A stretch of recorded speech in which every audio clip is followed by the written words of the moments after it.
मित्रांनो, आज आपण ऐकणार आहोत भोळ्या भक्तीची, सहनशीलतेच्या आणि विठ्ठलाच्या अपार कृपेची एक हृदयस्पर्शी कथा. संत सखू माऊलीची कथा. कृष्णा नदीच्या तीरावर करवीर नावाचे एक तीर्थक्षेत्र होते. फार वर्षापूर्वी याच ठिकाणी सखूचे सासर होते. सखूचा नवरा होता दिगंबर आणि घरात होती खाष्ट स्वभावाची सासू. सखूवर दिवस रात्रच छळच छळ होता. उपाशी ठेवणे, मारहाण करणे, सकाळपासून रात्रीपर्यंत अविरत कामाला जुंपणे.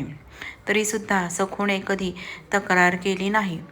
काम करतानाही तिच्या ओठावर सतत एकच नाव असे, पांडुरंगा, विठ्ठला. एकदा आषाढी एकादशीच्या दिवशी पंढरीला जाणारी दिंडी तिच्या गावात आली. कृष्णेच्या तीरावर भजन कीर्तन सुरू झाले. नेमक्या त्याचवेळी सखू पाणी भरायला आली होती. कीर्तनात पांडुरंगाचा महिमा ऐकता सखू तल्लीन झाली. विठ्ठल नाम कानावर पडताच तिच्या अंतःकरणात पंढरीची ओढ जागी झाली. काही झालं तरी मला पंढरपूरला जायचंच आहे, असा निश्चय तिनं केला. तिने आपली घागर शेजारणीजवळ दिली आणि दिंडीसोबत निघून गेली. इकडे सासूला हे कळताच तिचा संताप अनावर झाला. दिगंबराला पाठवून सखूला मारहाण करत घरी परत आणण्यात आलं. तिला एका खोलीत कोंडून ठेवलं. अन्नपाणी बंद. सखूला वाईट वाटलं ते एका गोष्टीचं, आता विठ्ठलाचं दर्शन होणार नाही.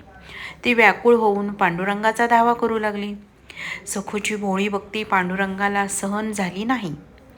तो रुक्मिणीला सांगून स्त्रीवेशात सखू जवळ आला.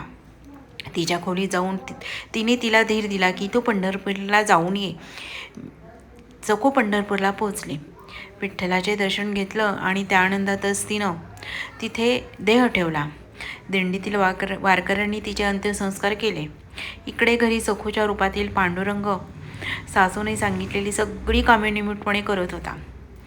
रुक्मिणीला चिंता वाटली. तिने सखूच्या अस्थे एकत्र करून तिला पुन्हा जिवंत करून घरी पाठवले. गावकऱ्यांना सखू ते जिवंत दिसतात सारा प्रकार उघड झाला. नवऱ्याला आणि सासूला खरा पश्चाताप झाला. मित्रांनो, संत सखू माऊलीची कथा आपल्याला हे शिकवते की सहनशीलतेला मर्यादा असते, पण भक्तीला नाही. भोळ्या भावाने देवाला हाक मारली तर देव स्वतः आपली जागा घेतो. देवाला मोठे विधी नकोत, शुद्ध मन आणि निष्ठा हवी. अशाच महान संतांच्या भक्ती